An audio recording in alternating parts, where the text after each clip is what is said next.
देखो ना, अपन ने चैप्टर 10 स्टार्ट कर दिया था, रस भेदिए। तो अपन ने रसों की उत्पत्ति देख ली थी, मधुर रस के लक्षण, कार्य व अधिक सेवन से उत्पन्न व्याधियाँ, ये अपन ने कर लिया था। फिर अम्ल रस का किया था, फिर लवण रस का किया था। ठीक है, लवण के बाद में कटु हो गया था, कटु के बाद में तिक्त हो गया था, और तिक्त के बाद में कसाय हो गया था। अब मैं आपसे एक क्वेश्चन पूछूंगा कि आचार्य वाग्भट के अनुसार रसों का क्रम बताओ। कौन बताएगा? आचार्य वाग्भट के सर, अनुसार रसों का क्रम। मधुर अम्ल लवण मधुर अम्ल लवण तिक्त कटु कसाय तिक्त कटु कसाय, ये कटु सही कसाय। बोला। तिक्त कटु कसाय है आचार्य वाग्भट के अनुसार। तिक्त कटु कसाय मैंने फर्स्ट चैप्टर में ही बता दिया था आपको। ठीक है, ये जो अपन ने इसमें लिखा है ना, मधुर अम्ल लवण कटु तिक्त कसाय, ये आचार्य चरक के अनुसार है।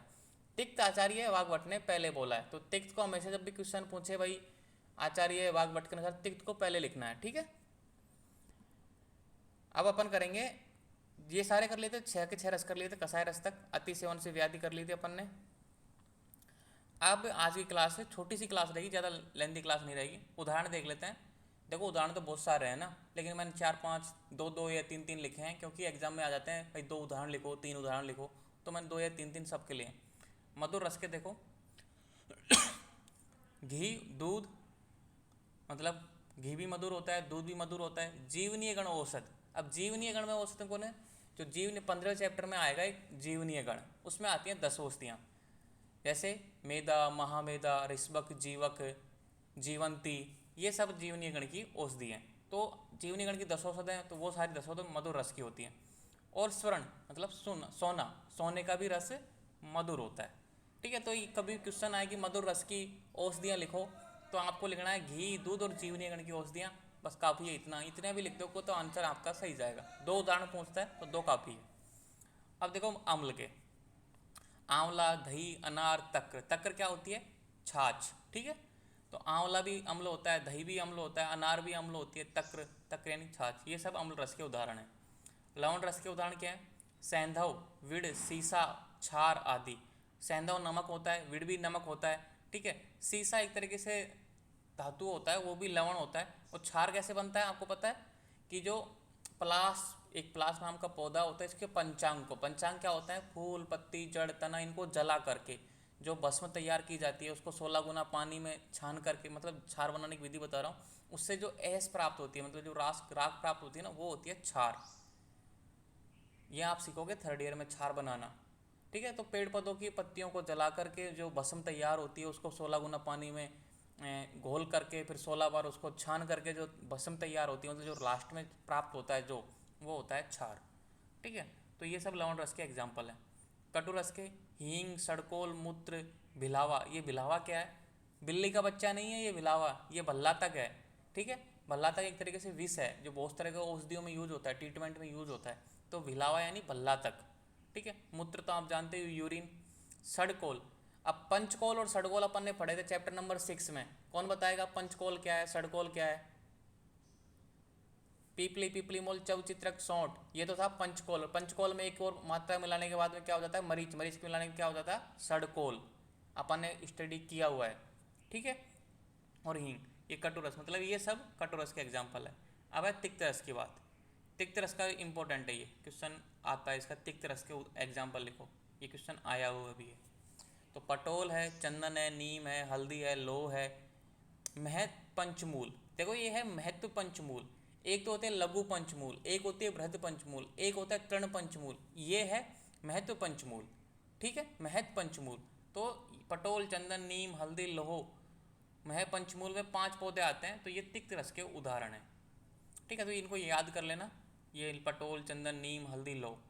ठीक है, अब देखो चंदन, नीम, हल्दी, अपन साबुन में जितना भी यूज करते हैं ना भाई, चंदन युक्त, नीम युक्त, हल्दी युक्त, क्यों यूज करते हैं? आपने पढ़ा था भाई, तिक्त रस क्या करता है? कुष्ठ को दूर करता है, त्वचा संबंधी विकारों को दूर करता है। तो समझ में आ गया भाई, चंदन, नीम, हल्दी, टीवी में जितने भी ऐड आते हैं, इसी वजह से इनका नाम डालते हैं। ठीक है, तो अब कसाय रस में क्या आता है? हरड़, बहेड़ा, मधु, अंजन और कमल आदि।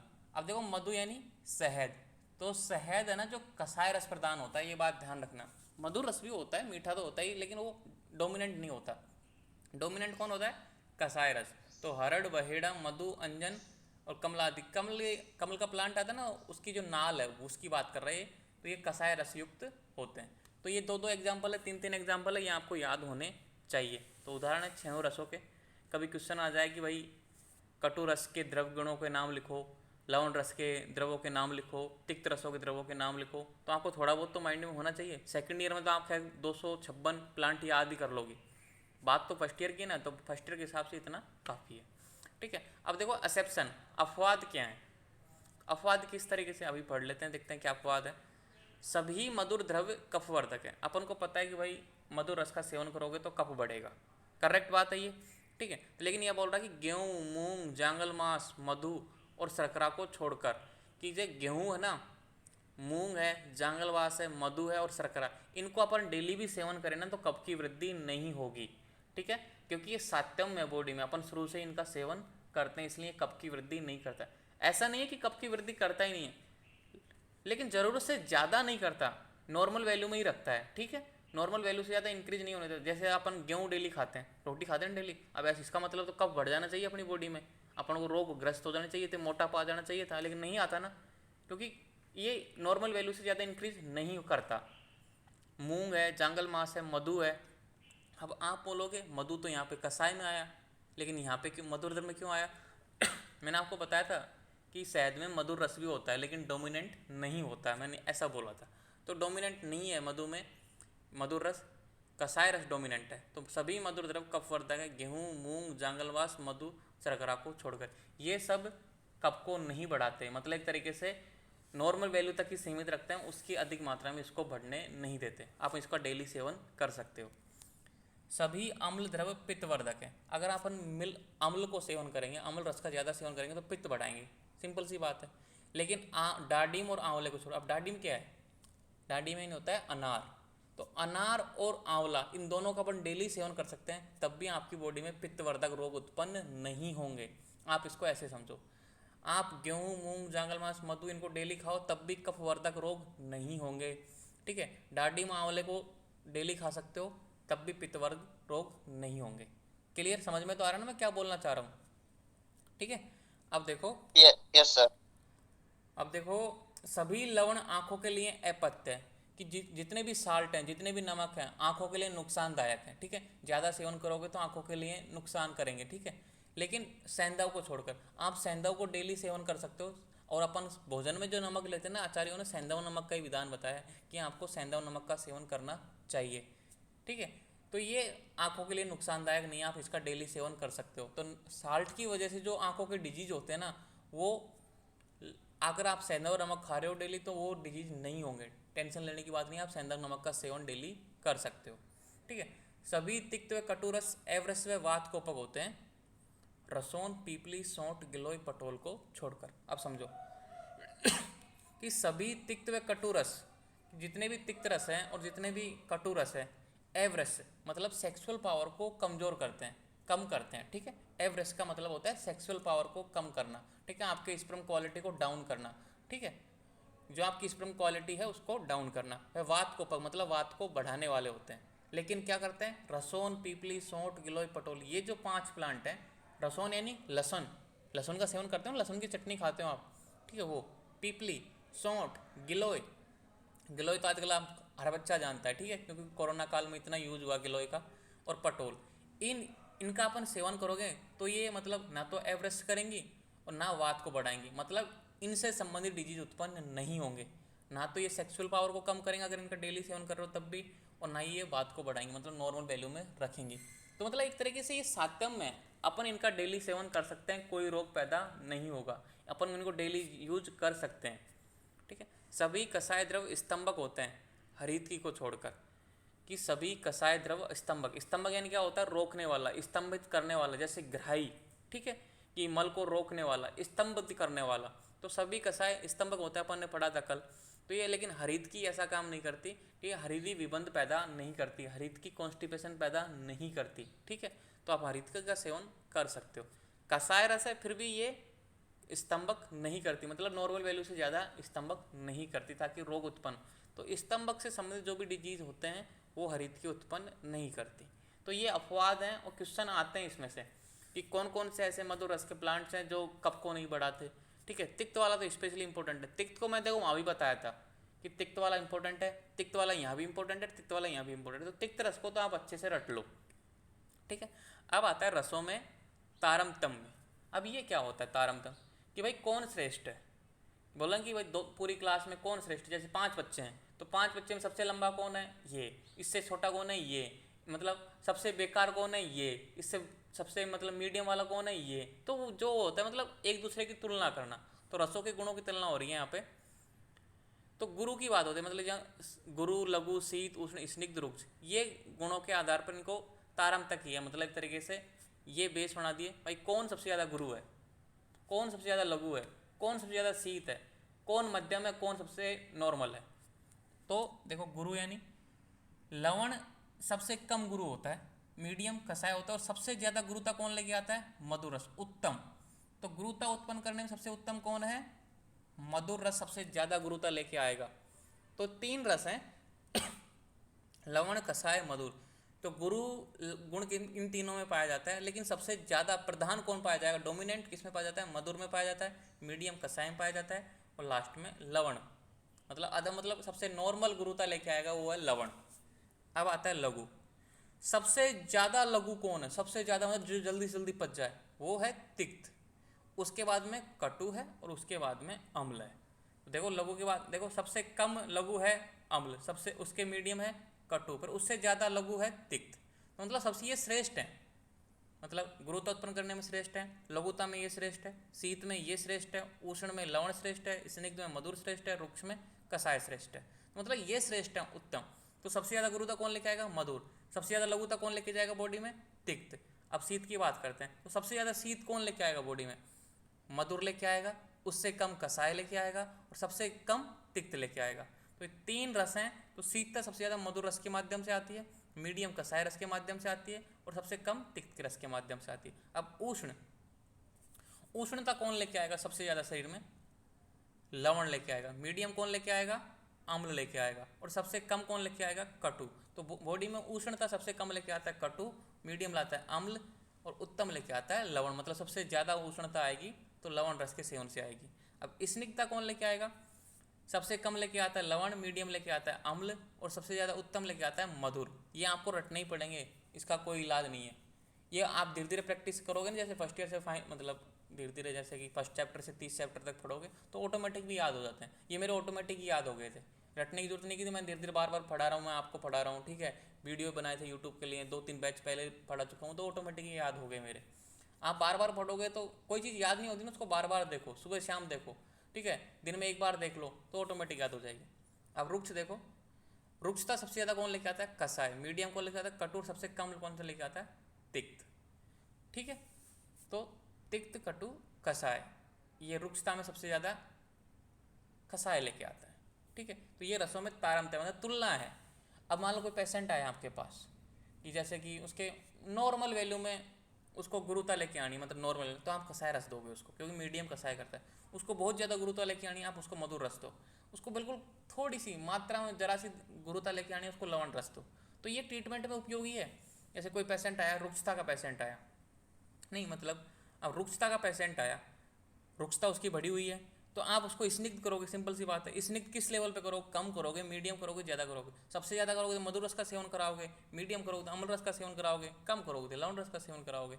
तो ये आपकी ट्रीटमेंट में उपयोगी है, चिकित्सा में उपयोगी है। तो फाइनल ईयर तक आपको ऑटोमेटिक धीरे धीरे याद हो जाएंगे। और ये क्वेश्चन आ भी जाता है कभी कभी 2 नंबर में, 5 नंबर में, तो इसको आपको याद करना तो जरूरी है ही।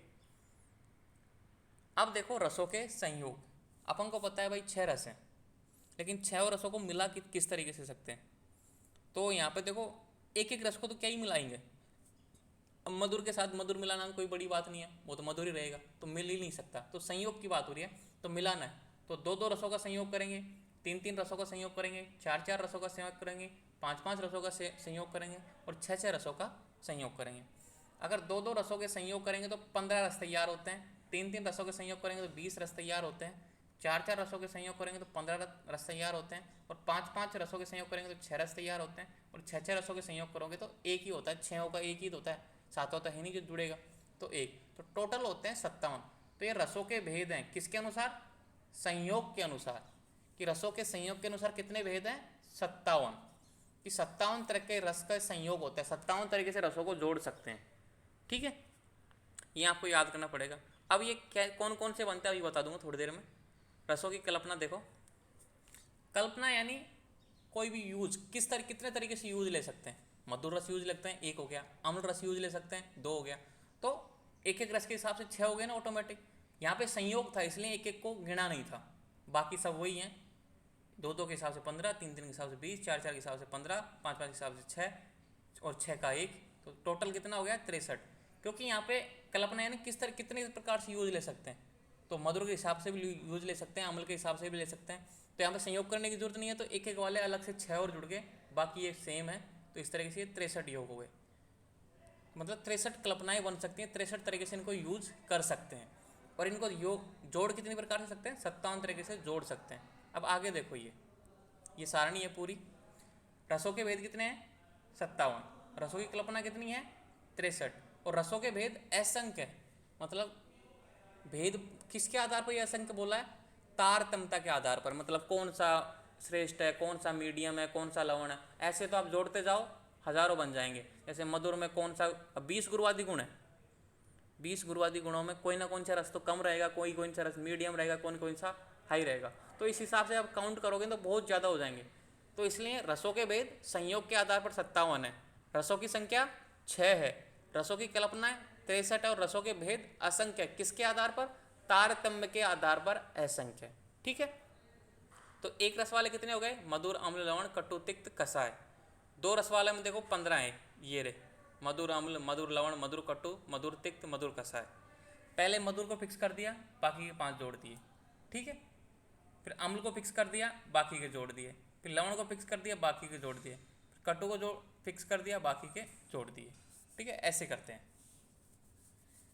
अब आप बोलोगे भाई तिक्त वो बाकी वाले, क्योंकि बाकी वाले ऊपर रिपीट हो जाते हैं। अगर यहाँ कर लिखोगे ना वापस, तो वापस ये ऊपर रिपीट हो जाते हैं, इसलिए ये 15 ही बनते हैं। आप बना के देख लेना, यही बनेंगे। ठीक है, फिर 3 रस वाले 20 बनते हैं। मधुर अम्ल लवण, मधुर अम्ल कटु, मधुर अम्ल तिक्त, मधुर अम्ल कसाय। ये मतलब आपने वो पढ़ी होंगे ना, कोड पढ़े होंगे पीएमटी की तैयारी करते समय, AUG, UGC, ऐसे उस तरीके से बनते हैं ये भी। पहले एक को फिक्स कर दो, 2 को फिक्स कर दो, एक चेंज करते रहो, फिर ये फिक्स कर दो, ये बीच वाले को चेंज करते जाओ। ऐसे करके ये 3 वालों के 20 बन गए, 4 वालों के 15 बनते हैं, 5 वालों के 6 बनते हैं, 6 और 6 वाले का एक जोड़ा बनता है। तो ये जोड़े बन रहे हैं। 2 रस वालों कितने जोड़े बने? 15। 3 रस वालों कितने जोड़े बने? 20। 4 रस वालों कितने जोड़े बने? 15।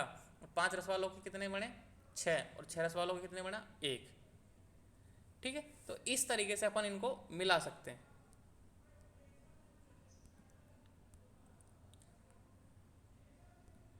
हाँ, ये प्रोबेबिलिटी मतलब इतने इतने प्रकार से अपन इतने इतने जोड़े बना सकते हैं, इन तरीके से यूज कर सकते हैं। ठीक है, तो आप कोई व्यक्ति मधुर रस यूज कर रहा है, कोई व्यक्ति मधुर अम्ल मिला के यूज कर रहा है, मतलब संयोग कर दिया ना। 57 तरीके से संयोग होता है, 63 तरीके से यूज ले सकते हैं। तो ये इसकी सारणी थी, मैंने साथ में ऐड कर दी। बहुत से बच्चे पूछते हैं कि सर किस तरीके से बनेंगे, तो मैंने यहाँ पे ये सारणी ऐड ही कर दी, क्योंकि लिखने में बहुत टाइम लग जाता है, इसलिए मैंने इसको ऐड कर दिया उस पेज को। ठीक है, तो इस तरीके से ये हो गया चैप्टर कंप्लीट। ठीक है, तो 10 चैप्टर हो गए पूरी तरीके से कंप्लीट। मुझे पता है अष्टांग हृदय का कोर्स बहुत पीछे चल रहा है, क्योंकि अपनी उम्मीद से 2 महीने हो गए। आज तारीख हो गई 27, और देखो अब मैं 27 कल निकल रहा हूँ मैं थोड़ा घूमने की, क्योंकि प्रैक्टिकल से अभी फ्री हुआ हूँ। तो मैं संडे तक वापस आऊँगा। तो अपनी नेक्स्ट क्लास होगी 2 अगस्त को, और अपना जो सिलेबस रहेगा सितंबर की 30 तारीख तक चलेगा, मुझे ऐसा लग रहा है। तो टेंशन मत लेना, सिलेबस पूरा कराऊंगा मैं, है ना। सितंबर तक करा दूंगा आपका पूरा। अगस्त में तो नहीं हो पाएगा, मुझे पता है, कितना ही मैं जल्दी कर लूँ, लेकिन सितंबर तक हो जाएगा। ठीक है, और रही एनाटॉमी और फिजियोलॉजी की बात, मैं आपको अपडेट दे दूंगा मंडे के दिन आके वहाँ से। ठीक है, मैं थोड़ा दोस्तों के साथ बाहर जा रहा हूँ, तो अब आज की क्लास तो करते हैं। ये मतलब अभी 2 क्वेश्चन करेंगे इस चैप्टर के। तो ये चैप्टर हो गया पूरा। ठीक है, PDF मैंने आपको भेज दिया है। अब चैप्टर क्वेश्चन देख लेते हैं इसके।